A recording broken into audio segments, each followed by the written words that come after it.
Sir ये जानना चाहेंगे कि जैसे जो क्या इसका असर पड़ा है जो केंद्र सरकार द्वारा बजट पास हुआ है और इसमें रोजगार बढ़ेंगे क्या? अगर हम बजट की बात करें तो बजट ऐसा नहीं है कि 1 साल के लिए या 6 महीने 2 साल के लिए दिया है। बहुत लंबा बजट, बहुत लंबा विज़न किया है।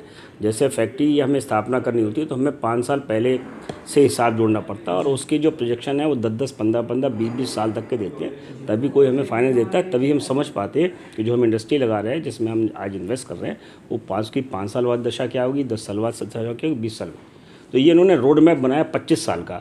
उसमें सबसे बड़ी बात तो ये कि इंफ्रास्ट्रक्चर पे इतना पैसा दिया है, गति शक्ति पे इतना पैसा जो लगा रही है गवर्नमेंट, जो करोड़ों रुपया ट्रांसपोर्टेशन में लगा रही है। तो ट्रांसपोर्टेशन ईजी होने से हमारी जो डोमेस्टिक इंडस्ट्री है उसका खर्चा कम होगा, उसकी लागत कम हो जाएगी, सबसे बड़ा फ़ायदा ही मिलेगा। और इंटरनेशनल स्टैंडर्ड के इंफ्रास्ट्रक्चर की बात करी। दूसरा, गवर्नमेंट ने जो अभी इमरजेंसी क्रेडिट लोन की बात की है, जिसको फिर बढ़ाया है, उसकी वजह से ऐसी कोई इंडस्ट्री जिसको कोविड की वजह से कहीं कोई थोड़ा बहुत भी डेंट हुआ होगा तो उसका फ़ायदा मिलेगा। अगर वो इंडस्ट्री चलेंगी तो उससे जुड़े हुए सभी रोज़गार चलेंगे।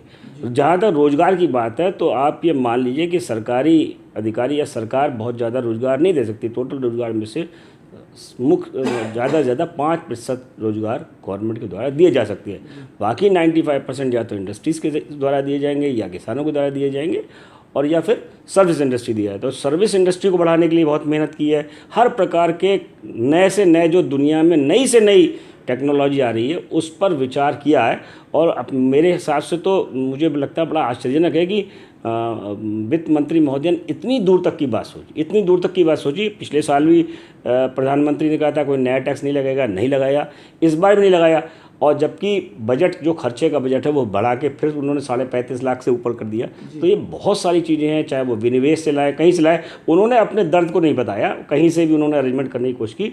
लेकिन देश को आगे बढ़ाने के लिए संभवतः इससे बेहतर बजट मैंने अपनी पूरी 50 साल की जो इस लाइफ में नहीं देखा कि इतना ऊपर भी सोच सकता है कोई। राजनीति से ऊपर जाके भी आप सोच सकते हो, राष्ट्र के लिए सोच सकते हो, राष्ट्र के 25 साल आगे लिए सोच सकते हो। एक इंडस्ट्रीज खिलाते मैं इंडस्ट्री लगाता हूँ तो मैं सोचता हूँ कि मेरे बच्चे क्या करेंगे, तो मैं उन बच्चों की लगाता हूँ 25 साल आगे की। जबकि ना तो माननीय वित्त मंत्री महोदया रहेंगी और ना माननीय प्रधानमंत्री महोदय रहेंगे, लेकिन तब तक के लिए चिंता करना मुझे लगता है इससे बेहतर कुछ हो नहीं सकता। और बहुत से लोगों के लिए तो एक ये स्वप्न है कि क्या कोई व्यक्ति इतना ऊंचा, इतना बेहतर सोच सकता है और इतने बेहतर के लिए इतना बढ़िया अरेंजमेंट कर सकता है, ठीक है ना। चाहे कॉर्पोरेट टैक्स की बात करें, चाहे वो बढ़ रहा है, इनडायरेक्ट टैक्स बढ़ रहा है, डायरेक्ट टैक्स बढ़ रहा है, ये सब कुछ बढ़ रहा है। जबकि कोविड में होना ही चाहिए था, सब कुछ घटता, सब कुछ बढ़ रहा है। आज बात की जा रही है कि 9% का विकास दर आएगा, जो कोई सोचना नहीं चाहता था। आज बात हो रही है, पूरे विश्व में बात हो रही है कि कोविड के टीका दिए, 80-80 लाख के करोड़ टीका इन्होंने बाहर भेजे, उसकी प्रशंसा हो रही है। हमारी अंतर्राष्ट्रीय स्तर पर हिंदुस्तान को एक मजबूत देश की तरह पेश किया जा रहा है। इसके लिए वित्त मंत्री महोदय का जितनी भी सराहना की जाएगा। Thank you. तो केंद्र सरकार द्वारा बजट पास हुआ है, इसमें इस बजट से शिक्षा जगत पर क्या प्रभाव पड़ेगा? देखिए, एक तो ये बजट जैसे कि सरकार ने भी कहा है पेश करते हुए कि अगले 25 सालों का विज़न डॉक्यूमेंट है। और आज़ादी के 75वें साल में जब हम आज़ादी के 100वें वर्ष 2047 के बारे में जब बात कर रहे हैं तो एक रोड मैप तैयार करने की कोशिश की गई है। जहाँ तक शिक्षा जगत का सवाल है, एक सबसे बड़ी जो क्रांतिकारी जो पहल है और जिसके लिए पिछले 10 सालों से हम लगातार उम्मीद कर भी रहे थे, वो थे एक डिजिटल यूनिवर्सिटी की स्थापना। कि बजट के अंदर एक डिजिटल यूनिवर्सिटी के स्थापना के विषय में कहा गया है और धीरे धीरे वर्चुअल यूनिवर्सिटीज़ इस तरीके की डेवलप होंगी और दुनिया के अंदर जो ज्ञान है या जिसको कहना चाहिए नॉलेज है, नॉलेज के समागम का एक वर्ल्ड क्लास नॉलेज। अभी तक क्या कि कुछ सर्टिफिकेट कोर्सेज हैं जो ऑनलाइन बच्चे ले सकते हैं। इस डिजिटल यूनिवर्सिटी की स्थापना के साथ साथ जो डिग्री के कोर्सेज भी हैं उनको हम अपने पास कहीं ना कहीं ले पाएंगे। जी, तो मैं और भी जानना चाहूँगा सर, ये स्वास्थ्य विभाग में इसमें क्या कुछ? देखिए, स्वास्थ्य के लिए गवर्नमेंट की चुनौती है। हालांकि किसी भी सरकार के अंदर और किसी भी अगर आपने एक समृद्ध राष्ट्र बनना है और डेवलप्ड नेशन बनना है तो उन पे इलेक्शन के 2 ही एजेंडे हुआ करते हैं, एक हेल्थ और दूसरा एजुकेशन। अगर आप शिक्षा और स्वास्थ्य को आपने कर लिया, यानी नागरिकों के लिए, क्योंकि इकोनॉमिक डेवलपमेंट एक इशू है और ह्यूमन डेवलपमेंट दूसरा इशू है, तो ह्यूमन डेवलपमेंट के लिए आपको शिक्षा और स्वास्थ्य ये 2 बुनियादी चीज़ें हैं जिनकी ओर ध्यान देना आवश्यक है। सरकार ने अपना जो खर्चा है उसको बढ़ाया है और हम 150 करोड़ से ज़्यादा हमने वैक्सीन लगाई है, दुनिया भर को हमने एक्सपोर्ट करा है, इंडिया की वैक्सीन को दुनिया भर में मान्यता मिली है। शिक्षा के ऊपर के साथ साथ जो स्वास्थ्य के ऊपर भी गवर्नमेंट है, नए नए मेडिकल कॉलेजेस के जो करीब करीब हर ज़िले के अंदर एक मेडिकल कॉलेज है, उसकी स्थापना, एम्स की स्थापना, ये सारी गवर्नमेंट के विज़न के अंदर हैं। और हमें लगता है कि जो भारत की औसत आयु जो आज की डेट में 72 वर्ष की है, जल्दी हमें 80 और 82 वर्ष की देखने को मिलेगी। सर, रोजगार के बारे में भी बजट में कुछ बताया गया है कि देखिए दो चीज़ें हैं, एक होता है रोजगार देना और दूसरा है रोजगार पैदा करना। तो मुझको लगता है कि जो बजट के अंदर है वो रोजगार पैदा करने के अवसर देने का प्रयास किया गया है।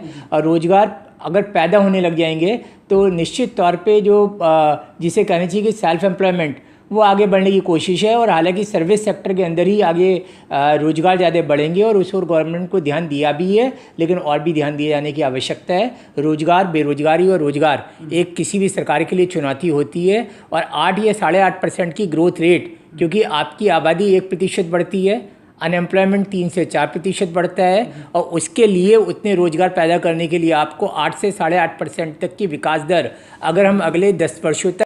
सर, नाम जानना चाहेंगे और आज क्या प्रोग्राम हुआ है? आज नमस्कार जी। वैसे आज खंडेलवाल कॉलेज के इस प्रांगण में हम लोग हर वर्ष जब बजट आता है, बजट के नेक्स्ट डे बजट का विश्लेषण और पैनल डिस्कशन करते हैं। आज उसी के क्रम में रोहड़कर मैनेजमेंट एसोसिएशन और KCMT ग्रुप एक बजट पे पैनल डिस्कशन कर रहा है। इसमें हमारे प्रेसिडेंट डॉक्टर मनीष शर्मा और जो मुख्य अतिथि कार्यक्रम के डॉक्टर श्याम खंडेलवाल हैं, जो कि BL एग्रो इंडस्ट्रीज़ के चेयरमैन भी हैं, और doctor NL Sharma ji, CA विनय कृष्ण जी और डॉक्टर स्वतंत्र कुमार, ये लोग अपने मंच के माध्यम से अपने विचार साझा करेंगे हमारे छात्रों के साथ। और बजट में क्या क्या आज इस बजट में रहा है उसको एक्सप्लेन करेंगे छात्रों के बीच में, प्लस बजट का क्या इफेक्ट पड़ता है हमारी इकनॉमी में और हम लोगों को मैनेजमेंट एजुकेशन में इसको कैसे कोरिलेट करना चाहिए, इस पर आज चर्चा होगी। सर, मैं थोड़ा जानना चाहूँगा, इस बजट से शिक्षा जगत पर क्या प्रभाव पड़ेगा और क्या उम्मीदें हैं सर? देखिए, एज़ पर अगर मैं एजुकेशन एक्सपर्ट मानूँ अपने आप को, तो बजट का एजुकेशन के लार्जर एस्पेक्ट में एकदम से कोई बहुत इफेक्ट नहीं होता, क्योंकि बजट हर साल आता है। हम लोग का देश प्रोग्रेसिव देश है, एजुकेशन का स्तर हर साल बढ़ता जा रहा है, नए नए एजुकेशन इंस्टीट्यूशंस खुल रहे हैं, सरकार भी लगातार हमारे जो चाहे बेसिक एजुकेशन हो, माध्यमिक एजुकेशन हो या उच्च शिक्षा हो, इसमें पॉजिटिव चेंजेस ला रही है, नए अपॉइंटमेंट्स हो रहे हैं, इंफ्रास्ट्रक्चर डेवलपमेंट हो रहा है। तो वो सब चीज़ें लगातार चल रही हैं। स्पेसिफिकली इस बजट से कोई एकदम से चेंजेस नहीं आने वाले हैं, ना आएंगे। ठीक, थैंक यू। मैं फोटो नहीं ले पाया sir. All the sectors take some or the other expectations from the budget whenever it is announced. So once again, we are here to talk about the budget year.